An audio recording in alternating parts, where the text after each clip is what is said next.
haasteena se meidän keskimmäisen pakaran lihaksen vahvistaminen. Eli ensiksi täältä ja työntö ja pitäisi tuntua tässä tukialan pakarassa. 10-15 kertaa, että rupeaa vähän väsymys tuntuu. Sama toiselle puolelle. Sitten kiertoja 10 kertaa per jalka. Laajaa kierrosta, nilkka nousee yhtä korkealle kuin polvia tullaan eteen.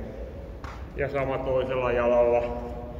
Ja sitten on kantapää pakaran kautta noustaan pohkeelle.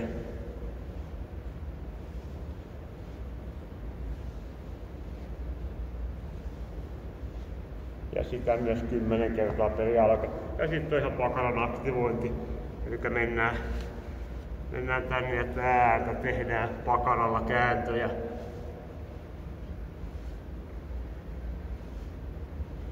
Jalka nousee ihan suoraksi.